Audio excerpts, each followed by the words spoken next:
be riding on my way. Finally woke up with some luck in the book. I don't give a what someone say. Finally got my friends in the back of my roller. We gon' make it big one day. We gon' make it big, I say. We gon' make it big, just stay in there. Stay in the moment. Stay in the moment with me. Give you a moment. Give you a moment with me. Smell all the roses. Smell all the roses with me. Just give you a moment. Stay in the moment with me. You woke up from a ride. Haven't seen you smile since December. Ripped your heart, got a brand new one. Since you got lost in November. See it in your eyes when we leave for the night. Way too many heartbreaks still on your mind. Hey guys, and welcome back to the channel. My name is Joseph. It's so amazing to be back on the channel, and if you're new, if this is the first video that you're seeing on this channel, I hope you consider staying through to the end because you might learn a thing or two. And if you do, you can also check out some of my older videos just so you have a sense of what this channel is about. I'm creating Photoshop and photography behind the scenes videos so you guys can benefit from those. And if you're a returning subscriber, thank you so much for taking the chance on the channel, choosing to subscribe, choosing to be a part of the family. We're growing, and we are growing because of you. If you like the way the colors in my images look, or you simply want to be able to retouch with consistent results, then check out my digital store.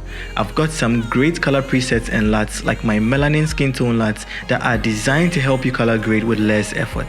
My workflow retouching actions are also available to help with your retouching game. You will retouch better and with results that you can repeat over and over again. If you want them, then head on to phloshop.com/store or check the link in my description box to get yours today. Thank you so much for supporting. Let's get back into the video.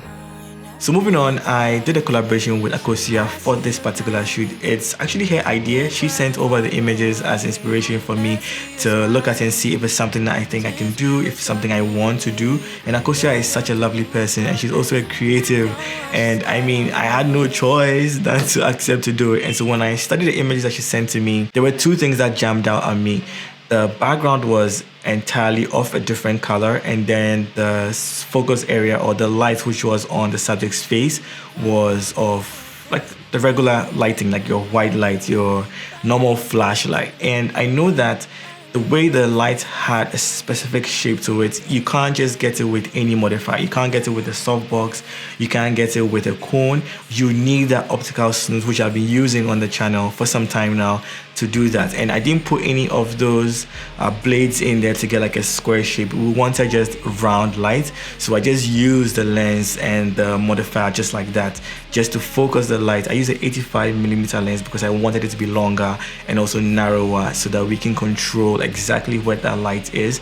I chose that 85mm lens for that, and that just worked pretty well. So when I was starting to test out the shots, initially what I did was I didn't have gels, and I also didn't want to use my RGB lights for this shoot. I wanted to use strobes because I felt I have experimented with the LED lights for some time, and I just wanted to do something different. And so I ordered in these Roscoe gels, and they came in just in time. I think it came in like 2 days before the photo shoot. I ordered it from B&H.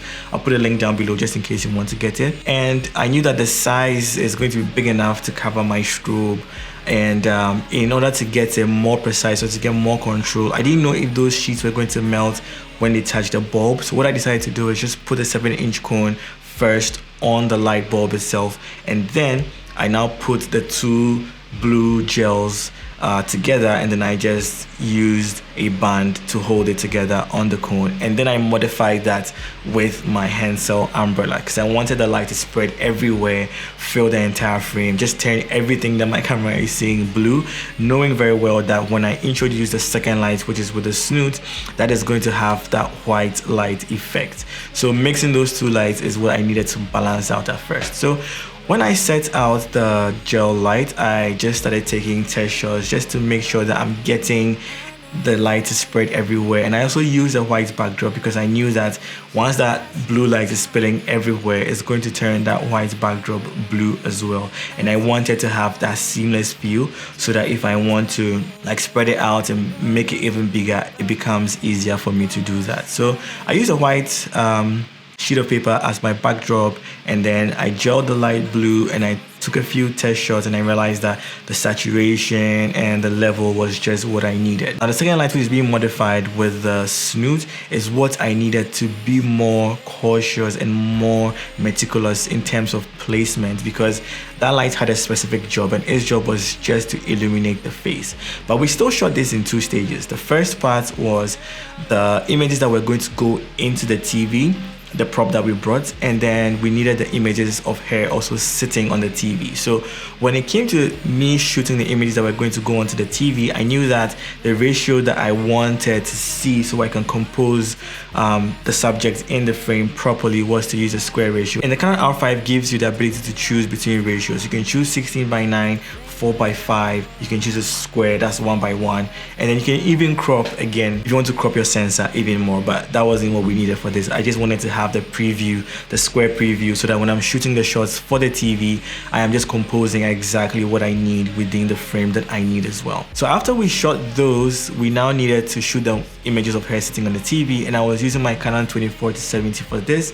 And the reason is I wanted to have more of like a distorted effect in the shot. I wanted like weird angles and weird, you know, shooting positions, and that 24-70 was going to give me that flexibility, because when I'm shooting on the wide end and I get very close to her, we're going to get some distortions that look really amazing. And then in some of them I also stepped back and then I zoomed into about 50, some of them maybe 70 thereabout, and then I also just go like a more compressed shot as well. So varying between those focal lengths, 24-70 was the best bet. And because there was nothing in the background, the aperture didn't really matter, but I still shot slightly higher so that I can get more detail in the entire frame. So moving on, when I got the levels of my fill light to the exact point that I wanted, the next thing was to just position the snoot exactly where I wanted. That is where anytime that she needed to do like a different pose, I had to now come and manually move that light to the specific area that she's going to be posing at, and then set the light exactly where I want,